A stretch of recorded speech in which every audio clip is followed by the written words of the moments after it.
Hadirin, kata Rasulullah, ar-rahimuna yarhamhumur rahman, irhamu 'alal ardi yarhamkum man fis sama.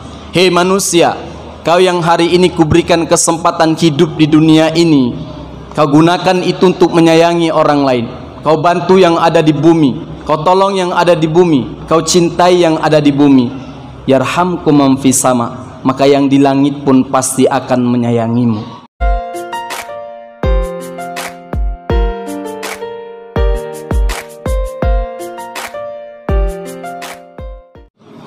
Hadirin sidang salat Jumat yang dimuliakan oleh Allah Subhanahu wa taala. Sikap hidup seseorang itu dibentuk oleh keyakinan yang dimilikinya. Sebagai seorang muslim, keyakinan kita berpatri atau berdasar kepada dua kalimat syahadat. Kalimat ini membentuk sikap hidup seorang muslim, yaitu kita semua yang hadir hari ini. Karenanya hadirin, saat kita mengucapkan asyhadu an la ilaha illallah, aku bersaksi bahwa tiada Tuhan selain Allah, maknanya bahwa aku tidak akan pernah takut kecuali takutnya itu kepada Allah. Aku tidak akan pernah melarikan persoalan hidupku, keluargaku, anak-anakku kecuali hanya kepada Allah Subhanahu wa taala. Aku tidak akan pernah menggantungkan apapun yang menjadi persoalan hidupku lalu kemudian meminta rezeki kecuali memintanya hanya kepada Allah Subhanahu wa taala. Kalau ikrar ini benar-benar tertanam dan tertancap di dalam hati dan kehidupan kita semua, maka janji Allah dalam Al-Quran itu hadirin disebutkan, wa ulaika humul muflihun, aku yang akan jamin kebahagiaanmu dunia dan akhirat. Tapi mohon maaf, hari ini banyak di antara kita yang hanya fasih dalam mengucapkan kalimat syahadat itu, namun esensi dan hakikatnya pun sering sekali kita lupakan. Karena itu hadirin, kata Allah Subhanahu wa taala, uhibbu salasan wa hubbi li salasatin asad. Setiap manusia itu, setiap kita yang hadir ini selalu ingin dicintai Allah Subhanahu wa taala. Tapi kita jarang sekali mau melakukan perbuatan yang kalau dikerjakan membuat Allah itu cinta kepada kita. Begitupun sebaliknya hadirin, setiap diri dari kita yang hadir ini tidak ada yang ingin dibenci dan dimurkai oleh Allah. Tapi tanpa kita sadari, sering sekali perbuatan kita itu mengarah kepada perbuatan yang kalau dikerjakan Allah menjadi benci dan murka kepada kita. Karena itu hadirin sidang salat Jumat yang dimuliakan Allah Subhanahu wa taala, ada tiga golongan orang yang sangat Allah cintai. Maka mudah-mudahan ciri tiga golongan ini ada di dalam hati dan diri kita yang hadir siang hari ini. Siapakah mereka golongan orang pertama yang Allah cintai itu? Kata Allah, uhibbu ahlas saqa, aku cinta kepada orang-orang yang memiliki kepekaan sosial yang tinggi, pantang melihat saudaranya mengalami kesulitan, pantang melihat tetangganya mengalami kesusahan, maka dia langsung cepat-cepat membantunya. Tidak hanya dalam konteks harta, tapi apapun itu bentuknya, kata Allah, kalau niatmu mengharapkan ridhoku, maka aku akan ganjar sebagai kebaikan. Hadirin sidang salat Jumat yang dimuliakan Allah Subhanahu wa taala. Di zaman sekarang ini, seiring dengan semakin tajamnya persaingan hidup, semakin tingginya tensi ekonomi, semakin bergengsinya gaya hidup seseorang, yang membuat hari ini sikap kepekaan sosial kita semakin luntur hari demi hari. Yang mau masuk kerja dengan lapangan pekerjaan jauh dari kata memadai. Padahal konsep Islam mengajarkan wa ta'awanu 'alal birri wat taqwa wa la ta'awanu 'alal itsmi wal 'udwan. Islam mengajarkan bahwa kita disuruh tolong menolong, bahu membahu dalam kebaikan. Itu yang diajarkan oleh Islam. Hadirin, kata Rasulullah, ar-rahimuna yarhamhumur rahman, irhamu 'alal ardi yarhamkum man fis sama. Hei manusia, kau yang hari ini kuberikan kesempatan hidup di dunia ini, kau gunakan itu untuk menyayangi orang lain. Kau bantu yang ada di bumi, kau tolong yang ada di bumi, kau cintai yang ada di bumi. Yarhamkum man fis sama, maka yang di langit pun pasti akan menyayangimu.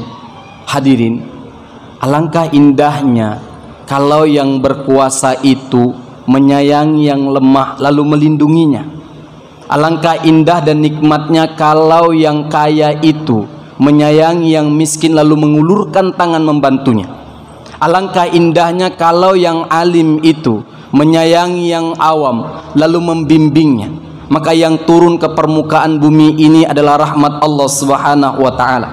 Namun mohon maaf sebaliknya hadirin, kalau yang berkuasa itu menindas yang lemah, lalu yang kaya itu menyantap yang miskin, yang alim itu membodoh-bodohi yang awam, maka yang turun ke permukaan bumi ini bukan rahmat Allah Subhanahu wa taala, melainkan bala bencana yang tidak akan terhenti dan tidak akan putus terus ditimpa oleh kita di Indonesia ini. Mohon maaf, banjir bandang di mana-mana. Terakhir gempa bumi di Cianjur, ratusan orang meninggal dunia. Mohon maaf, barangkali itu karena tingkah laku kita yang mulai sombong dan tidak mau peduli dengan keberadaan dan kesulitan saudara dan tetangga kita. Hadirin sidang salat Jumat yang dimuliakan Allah Subhanahu wa taala. Uhibbu ahlasako. Karena itu orang yang sangat Allah cintai yang pertama adalah mereka orang-orang yang memiliki kepekaan sosial yang tinggi. Islam mengajarkan hadirin bahwa tangan di atas itu lebih baik daripada tangan di bawah.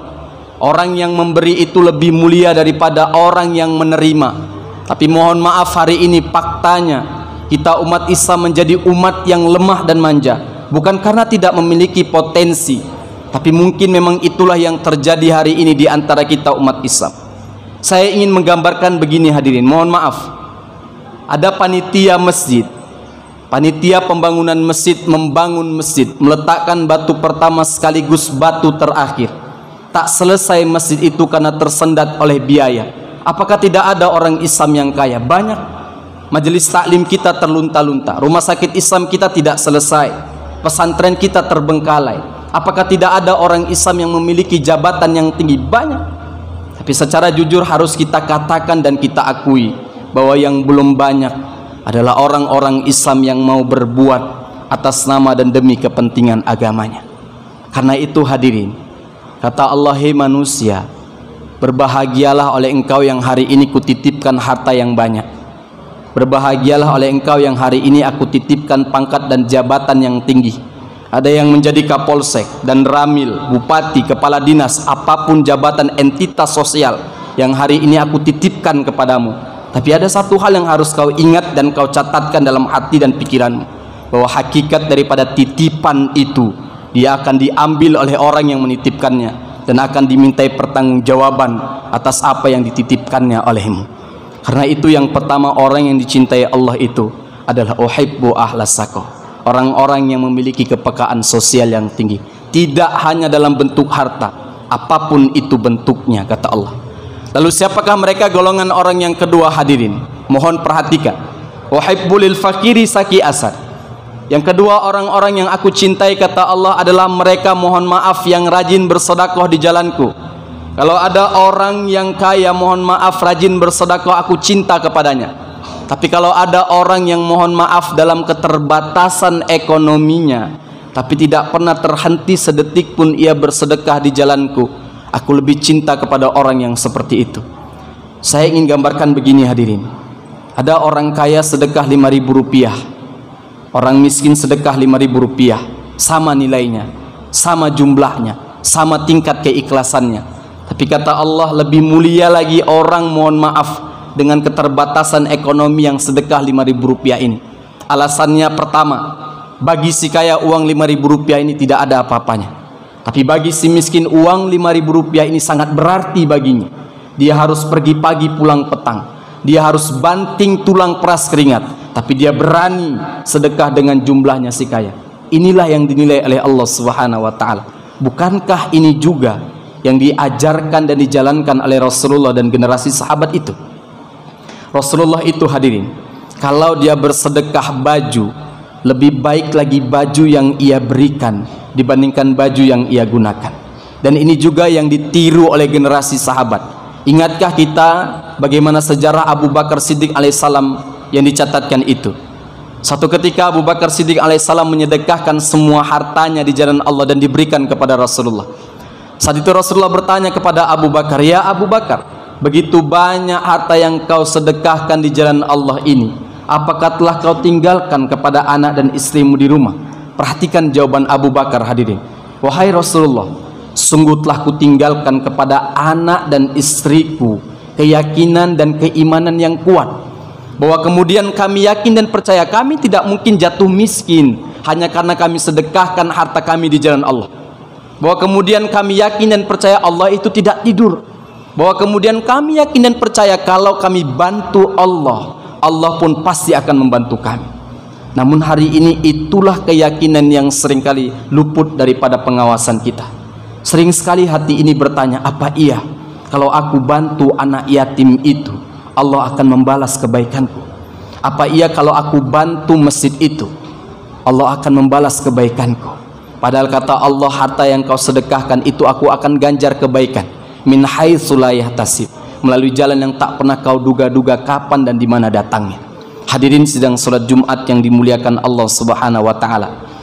Kata Rasulullah, orang yang sering menyedekahkan hartanya di jalan Allah itu, hadirin, nanti di yaumil kiamah dia akan bersaksi 3 hal kepada kita yang hidup ini.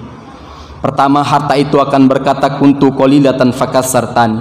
Kata si harta, aku ini memang sedikit, aku tidak banyak, tapi karena kau gunakan aku untuk membantu kegiatan Masjid Al-Hidayah, kau gunakan aku untuk membantu anak yatim, kau gunakan aku untuk menolong orang-orang yang mengalami kesulitan, maka nilaiku dilipat gandakan menjadi banyak di hadapan Allah.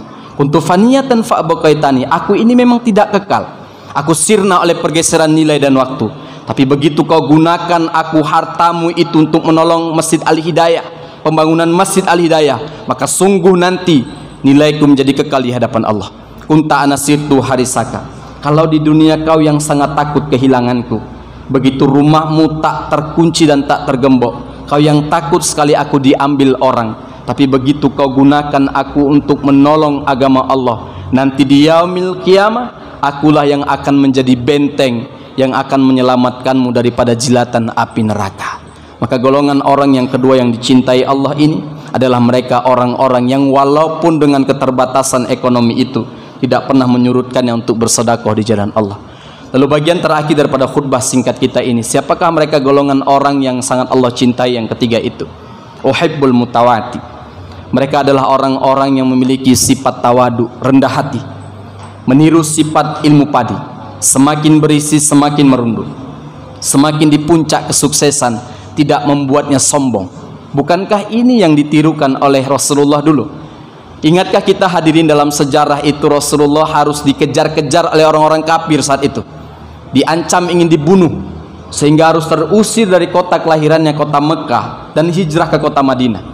Di lain kesempatan saat Rasulullah berhasil menaklukkan kota Madinah saat itu, banyak orang-orang Madinah, orang-orang Islam itu yang melindungi Rasulullah. Banyak tentara-tentara muslim saat itu yang rela mati untuk melindungi Rasulullah. Lalu begitu balik ke kota Mekah, apakah saat itu Rasulullah itu mencari orang-orang yang dulu mengancam ingin membunuhnya? Apakah dulu Rasulullah itu mencari orang-orang yang dulu mengusirnya? Tidak. Perhatikan yang pertama kali keluar dari lisan mulianya Rasulullah itu, al-yauma yaumul marhamah. Kata Rasulullah, hari ini adalah hari kasih sayang, tidak akan ada pertumpahan darah. Lihatlah bagaimana tawaduknya Rasulullah itu. Karena semuanya mohon maaf, bagi Allah itu hanya butuh hitungan detik saja Allah bisa mengambil apapun yang hari ini kita miliki dan kita punya. Butuh hitungan detik saja. Maka tidak ada yang patut kita sombongkan di muka bumi ini. Karena itu kata Allah, wal asri, demi masa, innal insana lafi khusr, sesungguhnya manusia itu benar-benar dalam kerugian. Lalu manusia bertanya, apakah semua manusia itu rugi ya Allah? Ada orang-orang yang beruntung. Siapa mereka? Illal ladzina amanu wa amilus shalihat. Mereka orang-orang yang beruntung itu kata Allah adalah mereka orang-orang yang beriman, lalu mereka membuktikan keimanan itu dengan beramal soleh. Wa tawassaw bil haqqi wa tawassaw bis sabr. Lalu mereka membuktikan keimanan itu dengan selalu nasihat menasihati dalam kebenaran dan nasihat menasihati dalam kesabaran. Hadirin sidang salat Jumat yang dimuliakan Allah Subhanahu wa taala. Tidak lama kita hidup di dunia ini. Saya ingin berpesan kepada diri saya dan kita semua, suatu saat kita akan pulang menghadap Allah. Kalau sadar bahwa amal ini masih kurang, dosa ini masih banyak, maka ayo berubah menjadi orang-orang yang lebih baik lagi. Kalau sampai dengan Jumat ini pun kita tidak mau menjadi orang baik, maka butuh berapa Jumat lagi untuk menyentuh kita menjadi yang terbaik. Sudah banyak orang-orang yang sudah mendahului kita, tidak kenal muda dan tua, tidak kenal kaya dan miskin. Sekarang buktikan di hadapan Allah bahwa tidak salah Allah menunjuk Anda dan saya, kita semua yang duduk hari ini, untuk tetap hidup sampai dengan siang Jumat ini, supaya kita bisa berubah menjadi orang-orang lebih baik lagi. Hadirin sidang salat Jumat yang dimuliakan Allah Subhanahu wa taala, mohonlah kepada Allah semoga Allah berikan kesempatan untuk kita bertobat di hadapannya, dan mintalah kepada Allah semoga Allah mengistiqomahkan kita untuk terus berbuat baik dan digolongkan menjadi orang-orang yang dicintai Allah Subhanahu wa taala. Mudah-mudahan khutbah yang singkat ini menjadi inspirasi bagi kita semua untuk bisa tetap mendekatkan diri kepada Allah Subhanahu wa taala. Barakallahu wa lakum fil Qur'anil azim wa nafa'ani wa iyyakum bima fihi minal ayati wa dzikril hakim wa taqabbalallahu minni wa minkum tilawatahu innahu wal ghafurur rahim.